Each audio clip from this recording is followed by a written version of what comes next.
आज म माननीय अर्थमन्त्री डाक्टर प्रकाश शरण महतले संसदमा प्रस्तुत गर्नुभएको आर्थिक वर्ष 2080-81 को बजेटमाथि आफ्ना धारणा राख्न गइरहेको छु। मलाई थाहा छ यो बजेटका आफ्नै सीमाहरू छन्। बजेटले संयुक्त सरकारमा सहभागी राजनीतिक दलका दृष्टिकोणहरूलाई प्रतिनिधित्व गरेको छ। सत्ता सहकार्यमा रहेका दलहरूका पोलिटिकल फिलोसफिजहरू फरक छन्। त्यसैले यो बजेट नेपाली कांग्रेसको एक्लो सोचबाट मात्रै निर्देशित होइन भनेर हामीले बुझ्नु पर्दछ। तर पनि बजेटले नेपाली कांग्रेसले अँगालेको लिबरल इकोनोमिक पोलिसी र प्राइभेट सेक्टरलाई थप अगाडि बढाउने प्रयास गरेको छ। साधारण खर्च घटाउन अर्थमन्त्रीले गर्नुभएको प्रयास सकारात्मक छ। 1751 अरबको बजेट आकारका हिसाबले ठूलो नभए तापनि चालू वर्षको आम्दानी र खर्चको अवस्था हेर्दा चुनौतीपूर्ण देखिन्छ। पुँजीगत खर्चलाई प्रभावकारी बनाउन बजेटले केही नयाँ सोच दृष्टिकोण सहित वर्किङ मोडालिटिजहरू अगाडि सारेको छ, जसलाई सकारात्मक संकेतका रूपमा लिनुपर्दछ। उत्पादन साथमा, अनुदान हातमा, एक स्वास्थ्य संस्था, एक चिकित्सक, अबको जीवन स्वदेशमा नै, नेपाल घुमौं, नेपाल चिनौं, सिंचाईमा लगानी, खेतबारीमा पानी जस्ता नाराहरूले बजेटको दृष्टिकोणलाई प्रष्टसँग उल्याएको छ। तर यसलाई कार्यरूपमा कसरी उतार्ने हो भन्ने प्रश्नको सेरोफेरोमा हामीसँग विगतको नमिठो अनुभव छ। यस क्षणमा म हाम्रा किसानहरूको अनुहार झलझल्ती सम्झिरहेको छु। मेरो निर्वाचन क्षेत्र नवलपरासीमा जब म किसानको बीचमा पुग्छु, उहाँहरूको भावले भनिरहेको हुन्छ खेतीको सिजन सुरु भयो, कम्तीमा रासायनिक मलको व्यवस्था होस्। खेतीपाती लगाउने यस सिजनमा हाम्रा किसानहरू मलका लागि तडपिरहनु भएको छ। यस गरिमामय संसद मार्फत हामीले पटक पटक सरकारको ध्यान आकर्षण गराइरहेका छौं। किसानको माग अनुसार मल आपूर्तिको व्यवस्था मिलाउँ। तर अहिले पनि किसानको आवश्यकताको 25% मात्रै रासायनिक मल उपलब्ध गराउन सक्ने स्थिति छ। बजेटमा हरित अर्थतन्त्र दिगो विकासको मन्त्र भन्ने नारा त दियौं, तर त्यो नारा सफल पार्ने जिम्मेवारीमा रहेका किसानलाई कहिले मलसम्म दिन सकेनौं। जब धान रोप्ने बेला सुरु हुन्छ, सरकार रासायनिक मलको खोजीमा हतारिरहन्छ। जब पर्यो राति तब बुढी टाती भन्ने हाम्रो उखान नै छ। यस्तो प्रवृत्तिलाई कायम राखेर हामीले हाम्रा किसानको अनुहारमा अलिकति पनि खुशी भर्न सक्ने छैनौं। रासायनिक मल र सिंचाईको अभाव, महँगो ज्यालाका कारण हाम्रो उत्पादन छिमेकी मुलुकको उत्पादनसँग प्रतिस्पर्धा गर्न नसक्ने अवस्थामा पुगेको छ। रासायनिक मल वितरणका लागि पेट्रोलियम पदार्थमा जस्तै G2G बेसिसमा, गभर्नमेन्ट टु गभर्नमेन्ट बेसिसमा नेपालको कुल माग धान्य गरी स्थायी र भरपर्दो रूपमा आपूर्तिको व्यवस्था किन गर्न सकिँदैन?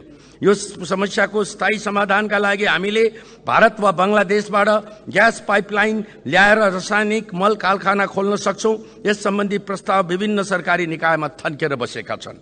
बजेटले आर्थिक सुधारलाई पछ्याउने कोसिस गरेको छ। बजेटको बुँदा नम्बर 53 देखि 58 सम्म 6 वटा बुँदामा आर्थिक सुधारका सोच एवं केही प्रतिबद्धताहरू भने आएका छन्। बजेटले आर्थिक सुधारको पक्षमा मुख्य रूपमा अर्थतन्त्रको संरचनागत रूपान्तरण गर्न आर्थिक सुधार कार्यक्रम अगाडि बढाइने एवं यो सुधार मूलतः व्यवसायको लागत घटाई अर्थतन्त्रमा प्रतिस्पर्धात्मक क्षमताको विकास, कार्यकुशलता अभिवृद्धि, संस्थागत सुदृढीकरण, स्वदेशी र विदेशी लगानीमा वृद्धि, हरित अर्थतन्त्रको विकास, सूचना प्रविधि तथा नवप्रवर्धन, चौथो पुस्ताको औद्योगिकरण र डिजिटल अर्थतन्त्र प्रवर्धनमा केन्द्रित हुने र निजी क्षेत्रलाई आर्थिक विकासको सम्भाग बनाउनेतर्फ सुधार निर्देशित हुने भनिएको छ। तर पनि आर्थिक सुधारका दृष्टिकोणले देशले प्राप्त गर्ने राम्रो नतिजामा पुग्नका लागि यो बजेटले नयाँ दिशा र नयाँ गन्तव्य लिन सक्नुपर्ने थियो भन्ने मेरो मान्यता हो। पूर्व बजेट छलफलका क्रममा मैले यस गरिमामय संसदका आगामी आर्थिक वर्षको बजेट आर्थिक सुधारको डकुमेन्ट बन्नुपर्दछ भनेर जोड दिएको थिएँ। अर्थतन्त्र खुम्चिँदै गएको र त्यसको असर राजस्व संकलन र विकास कार्यक्रममा परेको पृष्ठभूमिमा बजेटको पहिलो प्रयास आर्थिक गतिविधिलाई बृहत रूपमा विस्तार, इकोनोमिक एक्सपेन्सन तर्फ हुनुपर्दथ्यो। मलाई लाग्छ अर्थमन्त्रीको राजस्व बढी उठाउने प्रयासले यो उद्देश्यलाई पछाडि धकेल्न सक्छ र करका दायरा बढाउनेतर्फ बजेट केन्द्रित हुने क्रममा पहिलेदेखि नै संघर्ष गरिरहेका उद्योग व्यापार पर्यटन क्षेत्रमा घुमाउरो शीर्षक अन्तर्गत थपिएका करहरूले अर्थतन्त्रको विस्तारमा सहयोग पुर्याउँदैन। निजी क्षेत्रको मनोबल उच्च बनाएर मात्र अर्थतन्त्रको विस्तार हुन सक्छ, तर अहिले निजी क्षेत्र उत्साहित भएको देखिँदैन। अर्थतन्त्रको बृहत्तर विस्तारबाट नै राजस्वको आकारलाई पनि बढाउन सकिन्छ। नेपाल यसै पनि दक्षिण एसियामै सबैभन्दा उच्च कर जीडीपी को 24% भएको मुलुक हो। यस पृष्ठभूमिमा उद्योग व्यवसायमा थप कर वृद्धि गर्दै जानु भनेको हाम्रा उत्पादनलाई प्रतिस्पर्धा विहीन अवस्थातर्फ धकेल्नु हो। हाम्रा अर्थतन्त्रमा निम्न अनुसार प्याराडाइम शिफ्ट हुनुपर्छ भन्ने मेरो मान्यता छ। State based economy to corporate based economy, trade based economy to industry based economy, domestic economy to global economy, employment based economy to self employment based economy, informal economy to formal economy. सम्मान्य सभामुख महोदय, देश आर्थिक विकासको द्रुत गतिको प्रतीक्षामा छ। आजको दिनमा नेपाली नागरिक कुनै कारणले राजनीतिप्रति बेखुसी छन् भने त्यो आर्थिक विकास नभएकै कारणले हो। मेरो स्पष्ट मान्यता छ, आजको समयमा हाम्रो राजनीति, अर्थनीति र कूटनीतिको पहिलो लक्ष्य आर्थिक विकास नै हुनुपर्दछ।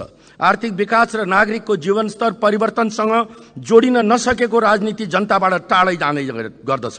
त्यसैले राजनीतिको केन्द्र भागमा आर्थिक विकास र आम नागरिकको जीवनसँग जोडिएका एजेन्डाहरू रहनु पर्दछ। बजेटले आम नेपाली नागरिकलाई यो सन्देश दिने र सोही अनुसार विकास बजेटको दिशा तय गर्नुपर्दछ। मैले भन्दै आएको छु, बजेटको संरचनागत परिवर्तन हुनुपर्दछ।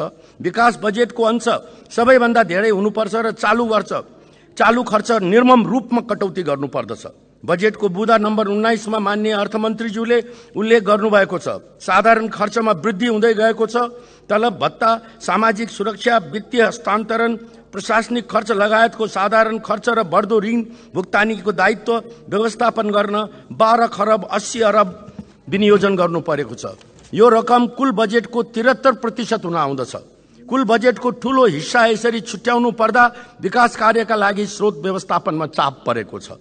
आगामी वर्षको बजेटमा चालू खर्चको अंश 65% र पुँजीगत बजेटको अंश केवल 17% रहेको छ। अर्थात् हामी 17 रुपियाँको विकास गर्नका लागि 65 रुपियाँ खर्च गर्ने तयारीमा छौं। यो भनेको सरासर देश आर्थिक विकासको द्रुत गतिमा अगाडि बढ्न सक्दैन भन्ने कुराको आत्मस्वीकारोक्ति हो भन्ने म मान्दछु। यो अवस्था अहिले आएको होइन, धेरै वर्षदेखि बाटो बिराएको हाम्रो राजनीति, अर्थनीति र कूटनीतिको उपज भने पक्कै पनि हो। यसलाई परिवर्तनको दिशामा हिँडाउनु परेको छ। अहिले त हाम्रो अवस्था कस्तो भयो भने देशले वार्षिक रूपमा भुक्तानी गर्नुपर्ने ऋणको सामा ब्याज भन्दा पनि हाम्रो विकास बजेटको अंश सानो हुन थाल्यो। यस बजेटमा सामा ब्याज भुक्तानीको लागि विविध वित्तीय व्यवस्थापनतर्फ 17% र विकास कार्यक्रमका लागि पनि 17% नै बजेट विनियोजन गरिएको छ। यो हाम्रो अर्थतन्त्रको लागि अर्को गम्भीर सूचक हो भन्ने हामीले बुझ्नु पर्दछ। हामीले देशको समग्र अर्थतन्त्रको ट्रान्सफर्मेसनका लागि अत्यन्तै फराकिलो सोच लिनु पर्दछ।